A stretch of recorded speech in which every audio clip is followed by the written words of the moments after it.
Hello दोस्तों। मुझे उम्मीद है कि आप सभी अच्छे होंगे। दोस्तों, अब समय है लॉजिक वाली वीडियो का।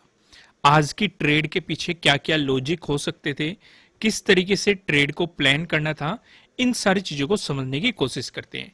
इसी वीडियो में हम बैंक निफ्टी का डिस्कशन करेंगे, साथ ही साथ निफ्टी 50 का डिस्कशन भी इसी वीडियो में किया जाएगा। तो आइए वीडियो की शुरुआत करते हैं। अब जैसे मार्केट ओपन हुआ, एक गैप डाउन ओपनिंग आपको देखने को मिली। इस जोन पे मार्केट ने सपोर्ट लिया।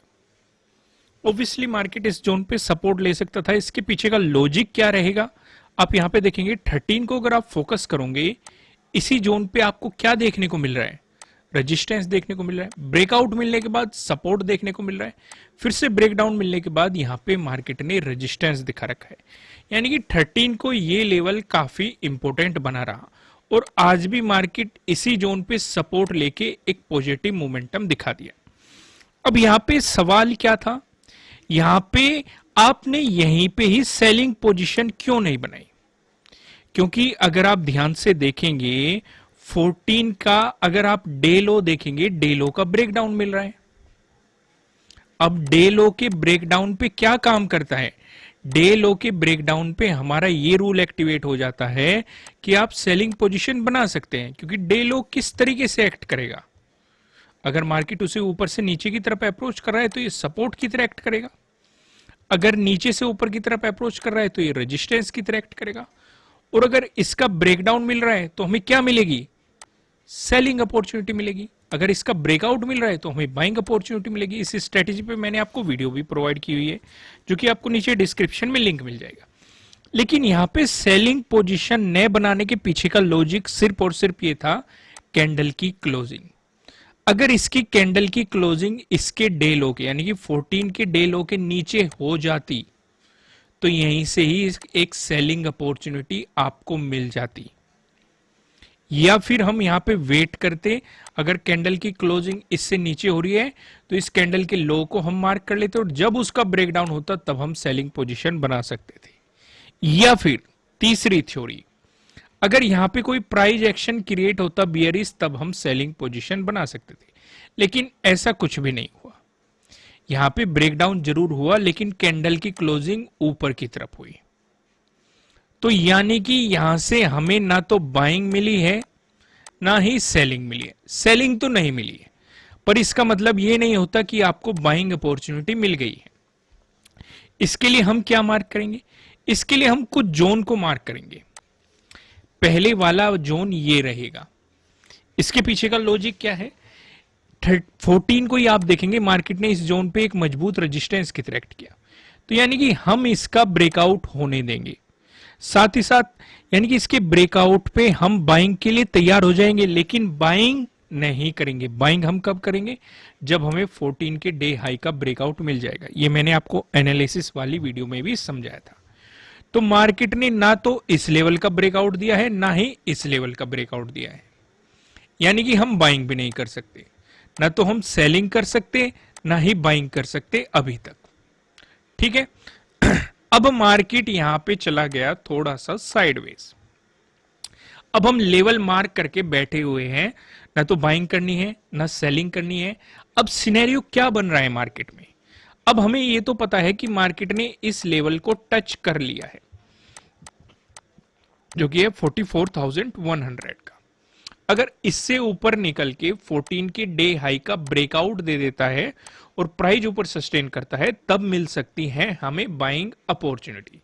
तो बाइंग के लिए हम ये लेवल मार्क कर लेंगे। अब सवाल उठता है सेलिंग का। पहली तो ये बात है, मार्केट को इस रेंज को ब्रेकडाउन देना पड़ेगा। पहली कंडीशन हमारी ये रहेगी सेलिंग के लिए। इसे भी हमने मार्क कर लिया। साथ ही साथ हम इसके डेलो को भी मार्क कर लेंगे।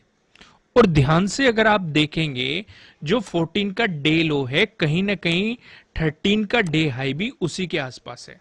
तो यानी कि अगर इसका ब्रेकडाउन मिल गया तो आपके लिए यहां पे डे लो के ब्रेकडाउन वाली स्ट्रेटेजी काम कर सकती है। आपके लिए सेलिंग एक्टिवेट हो सकती है। लेकिन सेल हम कब करेंगे?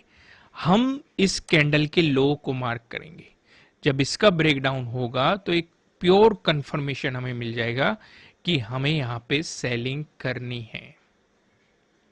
समझ रहे हो? तो जैसे इसका ब्रेकडाउन मिला तो यहां से आपकी सेलिंग एक्टिवेट होगी, आप सेलिंग पोजीशन बना सकते हैं। अब मार्केट गिरा, काफी गिरा। अब हमें नहीं पता था कि मार्केट इतना गिरेगा या किस तरीके से, तो हम लॉजिक के साथ ही चलेंगे। अब जैसे ही हमने सेलिंग पोजीशन बनाई, हमारे लिए टारगेट्स क्या क्या हो सकते हैं, उन चीजों पे फोकस करने की जरूरत है। जो सबसे पहला हमारा टारगेट रहेगा वो सीधा सीधा 43,800 वाला जोन है। इसके पीछे का मैं आपको लॉजिक एक्सप्लेन करूंगा। आप इसे 43,800 टू 43,850 के जोन के बीच में, जैसे ही मार्केट इस जोन के बीच में आया है, हम अपना प्रॉफिट बुक करेंगे। रीजन क्या है, मैं आपको इसका लॉजिक एक्सप्लेन करता हूं प्रॉपर। मार्केट ने इस जोन को टच किया और फिर बाउंस लेके वापस चला गया, यानी कि हमारा टारगेट अचीव करा दिया है मार्केट ने। पहले ही यहां पे प्रॉफिट बुकिंग करना था। इसके पीछे का लॉजिक क्या था? एक तो अगर आप ध्यान देंगे, ये टारगेट इसलिए होना चाहिए था कि मार्केट का एक तो 13 का डे लो इसी जोन में है, 12 का डे हाई इस जोन में है, 9th को भी इसी जोन के आसपास आपको रिजेक्शन देखने को मिलेगा, कहीं ना कहीं इसी के आसपास आप ये भी देख सकते हैं इसका डे हाई भी आपका इसी जोन में है। मार्केट यहां से बाउंस लेके वापस गया और इस जोन पे पहले भी हमें रेजिस्टेंस देखने को मिला, तो हमने इस जोन को मार्क कर दिया। अब इस जोन को मार्क करने का लॉजिक भी समझ लो। अब हम तैयार हो चुके हैं, हम यहां पे अपना पहला प्रॉफिट बुक कर चुके हैं। अब हमें किस तरीके से तैयार होना है? मार्केट अब यहां पे टाइम स्पेंड कर रहा है, तो अगर इस जोन का ब्रेकडाउन देता है तो हम फिर से सेलिंग पोजीशन बना सकते हैं। अगर इसका ब्रेकआउट देके प्राइस ऊपर सस्टेन करता है तो बाइंग के लिए हम फिर से रेडी हो सकते हैं। अगर बाइंग आती तो हम टारगेट इसी का डे हाई लेके चलते, जो आज का डे हाई मार्केट ने बनाया है। लेकिन अगर सेलिंग आती तो हमारे लिए टारगेट होता ये वाला जोन, जहां पे मार्केट ने टाइम स्पेंड किया है। इसका ब्रेकडाउन मिलता, अगला हमारा टारगेट होता ये वाला जोन। इसका ब्रेकडाउन मिला है, हमारे लिए टारगेट होता ये वाला जोन। अब ये मैं क्यों एक्सप्लेन कर रहा हूं, इनके पीछे के लॉजिक भी समझ लो, मैंने ये जोन क्यों मार्क किए हैं। अगर पहले वाले जोन की मार्क करेंगे, एक तो आपको इसमें 8th का डे हाई देखने को मिल रहा है, अगर आप इस जोन को प्रॉपर मार्क करेंगे। दूसरा, आपको यहां पे बेहतरीन सपोर्ट भी देखने को मिल रहा है, तो पॉसिबिलिटी है मार्केट इसे दोबारा से अप्रोच करेगा तो फिर से सपोर्ट दिखाएगा। और आप यहां पे साफ साफ देख सकते हैं, आपको सपोर्ट भी दिखाया। ब्रेकडाउन देने के बाद मार्केट ने 2 बार इस लेवल को टेस्ट किया है, रिटेस्ट करने आया है और रेजिस्टेंस की तरह एक्ट करके आपको यहीं से गिरावट दिखाई है। क्लियर है? जो सबसे निचले वाला जोन है, इस जोन को मार्क करने का रीजन ये था, 9th और 12th के दोनों के डे लो आपको इसी जोन में दिखाई दे रहे हैं। यहां पे आप साफ साफ देख सकते हैं। 8th को भी मार्केट ने पहले इस पे रेजिस्टेंस की तरह एक्ट किया, ब्रेकआउट देने के बाद मार्केट ने यहां पे सपोर्ट की तरह एक्ट किया। तो देखो दोस्तों, हम एक एक लॉजिक को समझ रहे हैं, क्या टारगेट हो सकते थे, क्यों हो सकते थे, या किस तरीके से मार्केट मोमेंटम कर सकता था। क्लियर है? चलो थोड़ा सा और आगे चलते हैं। अगर मार्केट इसका भी ब्रेकडाउन दे देता तो यहां पे हमें 9th के डे लो का ब्रेकडाउन मिल जाता, 12th के भी डे लो का ब्रेकडाउन मिल जाता, और इस सिचुएशन पे हमारे लिए टारगेट हो जाता सीधे सीधे ये 43,200। पॉसिबिलिटी बढ़ जाती कि मार्केट इस लेवल के आसपास आपको जाता हुआ दिखाई देगा, क्योंकि यहाँ पे हमें बेहतरीन रिजेक्शन देखने को मिल रहे हैं। और 8th का अगर आप देखेंगे, 8th को भी मार्केट ने इसी जोन के आसपास सपोर्ट लेके आपको एक मोमेंटम भी दिखाया है। क्लियर है? ऊपर की तरफ जो जो हमारे सपोर्ट जोन थे, जैसे ये सपोर्ट जोन था, ये सपोर्ट जोन था, ये सपोर्ट जोन था, अब ये हमारे लिए रेजिस्टेंस की तरह एक्ट करेंगे, क्योंकि हम जानते हैं अगर कोई सपोर्ट जोन है, ब्रेकडाउन मिलते ही तो वो रेजिस्टेंस की तरह आपके लिए एक्ट करने लगता है। तो लॉजिक समझ में आया आपको बैंक निफ्टी का सारा? क्लियर है? आगे बढ़ते हैं। हालांकि यहाँ पे आपको मूविंग एवरेज पे भी अगर आप ध्यान देंगे, मूविंग एवरेज ने भी एक मोमेंटम को बताया आपको, सिर्फ सीधे सीधे। यहाँ पे आप देखेंगे निफ्टी 50 में तो हमें ज्यादा नहीं दिखाई दे रहा, लेकिन चार्ट में दिखाऊंगा आपको मूविंग एवरेज का, बेफिक्र रहिए। पहले अगर आप बैंक निफ्टी का डिस्कशन करेंगे 15 की, मार्केट ने पहले 200 डे एक्सपोनेंशियल मूविंग एवरेज के अराउंड सपोर्ट लिया, और फिर 50 एक्सपोनेंशियल मूविंग एवरेज का, 9 एक्सपोनेंशियल मूविंग एवरेज का, 200 डे एक्सपोनेंशियल मूविंग एवरेज का बेहतरीन ब्रेक डाउन दिया और सीधे आपको गिरावट दिखा दी। अगर आप यहां पे जाएंगे, पहला सपोर्ट बन सकता था 15 मिनट के टाइम फ्रेम पे 50 एक्सपोनेंशियल मूविंग एवरेज पे, मार्केट ने इसका भी ब्रेकडाउन दे दिया। अगला सपोर्ट बन सकता था 200 डे एक्सपोनेंशियल मूविंग एवरेज पे, मार्केट ने भी इसका ब्रेकडाउन दे दिया। वापस से रिटेस्ट करने आया और यहीं से ही रजिस्ट करके फिर से आपको एक गिरावट दिखा दी। तो इन्होंने क्या काम किया है, आपको प्रॉपर एंट्री बताई है, दोबारा से री एंट्री बताई है, प्रॉफिट बुकिंग के जोन्स बताए हैं मूविंग एवरेज ने। जैसे कि आप यहां पे देखेंगे, पॉसिबिलिटी थी अगर इसका ब्रेकआउट देके प्राइस ऊपर सस्टेन कर जाता तो पॉसिबिलिटी हो जाती कि मार्केट एक मोमेंटम दे सकता था, लेकिन यहीं पे ही रेजिस्टेंस की तरह एक्ट करके आपको गिरावट दिखा दी। वही सिचुएशन आपको इस जोन में भी देखने को मिल रही है, 15 मिनट के टाइम फ्रेम पे भी आपको ये सिचुएशन देखने को मिल रही है। फिलहाल मैं आपको निफ्टी 50 की तरफ लेके चलता हूं, इसके भी लॉजिक समझने की कोशिश करते हैं। अब यहां पे हमने काफी लेवल मार्क करके रख रखे हैं, इनके पीछे के लॉजिक क्या थे, रीजंस क्या थे, वो सारी चीजें समझ लो, आपको अच्छे तरीके से क्लियर हो जाएगा। एक मिनट रुक जाओ, मैं इसे थोड़ा सा बड़ा कर देता हूं, आगे तक ले जाता हूं जिससे कि आपको प्रॉपर अच्छे तरीके से समझ में आए। क्लियर है? देखते हैं। अभी तक हमने डिस्कशन किया बैंक निफ्टी के बारे में, अब डिस्कशन करते हैं निफ्टी 50 के बारे में। जैसे ही मार्केट ओपन हुआ, गैप डाउन ओपनिंग हुई और मार्केट ने सपोर्ट लिया। कहां पे सपोर्ट लिया? 13 के डे हाई पे मार्केट ने सपोर्ट लिया। जो डे हाई वाला जोन है, इसी जोन में मार्केट ने सपोर्ट लिया। क्लियर है? डे हाई किस तरीके से एक्ट करेगा? अगर मार्केट ऊपर से नीचे की तरफ अप्रोच कर रहा है तो सपोर्ट की तरह एक्ट करेगा। तो हमें इस सपोर्ट का लॉजिक समझ में आ गया। फिर अगर आप ध्यान देंगे, जो 14 का डे लो है ये भी हमने मार्क करके रखा हुआ है। मार्केट ने इस पे रेजिस्टेंस की तरह एक्ट किया, यानी कि डे लो था, मार्केट उसे नीचे से ऊपर की तरफ अप्रोच करने की कोशिश कर रहा है, तो वो रेजिस्टेंस की तरह आपको एक्ट करता हुआ दिखाई देगा। अब इसमें कंफ्यूज होने की जरूरत नहीं है कि डे लो कभी सपोर्ट की तरह एक्ट कर रहा है, कभी रेजिस्टेंस की तरह एक्ट कर रहा है, या डे हाई कभी सपोर्ट की तरह एक्ट कर रहा है, कभी रेजिस्टेंस की तरह एक्ट कर रहा है। इन्हें मैं सिंपल लैंग्वेज में आपको समझाने की कोशिश करता हूं जिससे कि आपको कोई कंफ्यूजन ना रहे। ध्यान से समझना, जोन कोई भी हो मार्क कर लो, चाहे ये डे हाई हो हमें उससे कोई मतलब नहीं है, चाहे ये डे लो हो उससे भी कोई मतलब नहीं है, कोई सा भी इंपॉर्टेंट जोन हो, बस आपको ध्यान एक रखना है। अगर मार्केट नीचे से ऊपर की तरफ अप्रोच करेगा तो ये रेजिस्टेंस की तरह एक्ट करेगा, चाहे ये डे हाई हो चाहे ये डे लो हो। अगर ऊपर से नीचे की तरफ अप्रोच करेगा तो ये सपोर्ट की तरह एक्ट करेगा। तो कंफ्यूजन क्लियर है? तो यहां पे हमने अभी तक क्या समझा, नीचे मार्केट की गैप डाउन ओपनिंग हुई है, ये 13 के डे हाई पे हुई है, यहां पे सपोर्ट ले रहा है, ये हमें समझ में आ रहा है। क्योंकि अगर इसका ब्रेकडाउन होगा तो हमें सेलिंग अपॉर्चुनिटी मिल जाएगी, क्योंकि यहां पे डे हाई का ब्रेकडाउन मिल रहा है हमें। ऊपर मार्केट रेजिस्टेंस की तरह एक्ट कर रहा है, वहां पे डे लो है। अगर इसके ऊपर क्लोजिंग देके प्राइस सस्टेन करता है तो हम 14 के डे हाई को अपना टारगेट लेके चल सकते थे, लेकिन ऐसा हुआ नहीं।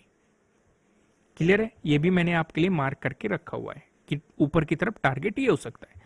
अब हमें यहां से रिजेक्शन देखने को मिल रही है, क्लोजिंग नीचे देखने को मिल रही है। अब बाइंग अपॉर्चुनिटी तो हमें मिल ही नहीं रही, क्योंकि अगर इसके ऊपर प्राइस सस्टेन करता तभी हम बाइंग अपॉर्चुनिटीज के बारे में सोचते। तो इसका मतलब हमें सेलिंग के लिए प्लान करना है, सेलिंग भी तुरंत नहीं करनी, पहले कुछ ऑब्जर्वेशन करने हैं। ऑब्जर्वेशन क्या रहेंगे? हमारे लिए कंडीशन बन जाएगी, हम इसके डे हाई को मार्क कर लेंगे, हमारा पहला कैंडल का सपोर्ट भी वहीं पे दिखाई दे रहा है। तो कंफर्मेशन क्या रहेंगे कि एक तो हमारी जो 15 मिनट की पहली कैंडल बनी है, ये 5 मिनट की आपको यहां पे दिखाई दे रही है, 5 मिनट का टाइम फ्रेम लगा हुआ है, इसका ब्रेकडाउन मिल जाए, ये पहली कंडीशन होगी, सेलिंग के लिए हम कंफर्म हो जाएंगे। दूसरा, जो 13 का डे हाई है इसका भी ब्रेकडाउन मिल जाए, तो ये दूसरा कंफर्मेशन हो जाएगा। कैंडल ने क्लोजिंग भी दे दी नीचे, ब्रेकडाउन भी दे दिया, तो यानी कि सेलिंग पोजीशन आप बना सकते हो। लेकिन टारगेट क्या रहेगा? अगर आप देखेंगे, ये मैंने पहले से ही मार्क करके रखा हुआ था, और ये मार्केट के ओपन होने से पहले जब यहां पे सेलिंग पोजीशन मैंने बनाई थी, मैंने तभी मार्क कर लिया था, इसे मैंने अभी तक ड्रॉ करके रखा हुआ है। रीजन मैं आपको एक्सप्लेन करता हूं। मैं गया 13 को मैंने देखा इस लेवल पे मार्केट ने पहले रेजिस्टेंस की तरह एक्ट किया, फिर मार्केट वापस आया, सपोर्ट लेके फिर बाउंस गया, फिर वापस आया, आप देखेंगे फिर से सपोर्ट लिया, फिर से बाउंस गया। तो यानी कि पॉसिबिलिटी है ये लेवल एज ए सपोर्ट की तरह एक्ट कर सकता है। अगर इसका ब्रेकडाउन आता है और सेलिंग पोजीशन बनती है तो टारगेट की प्रॉफिट बुकिंग यहीं पे होनी चाहिए।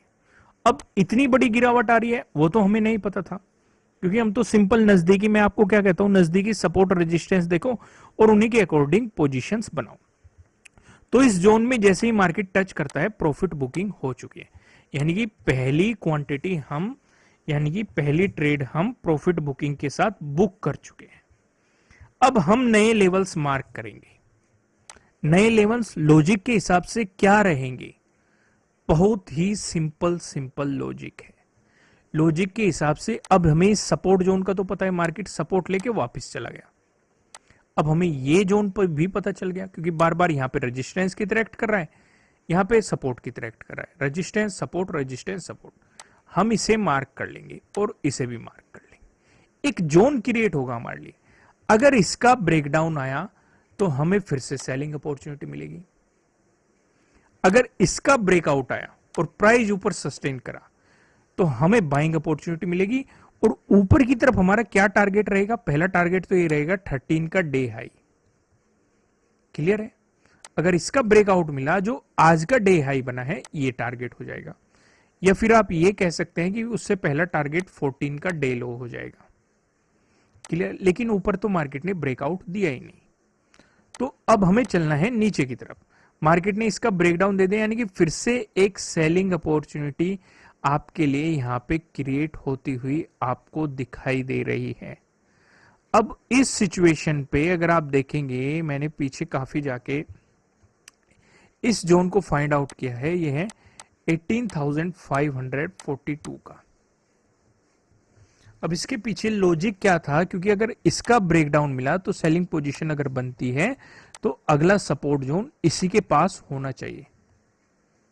लॉजिक सिंपल ये था। पीछे देखा, इस जोन पे सपोर्ट लिया, बाउंस किया, फिर आया इसी जोन के आसपास सपोर्ट लिया, बाउंस किया, फिर आप देखेंगे इसी जोन पे सपोर्ट लिया, फिर जब इसका ब्रेकडाउन दिया तो मार्केट यहां पे रेजिस्टेंस की तरह एक्ट कर रहा है।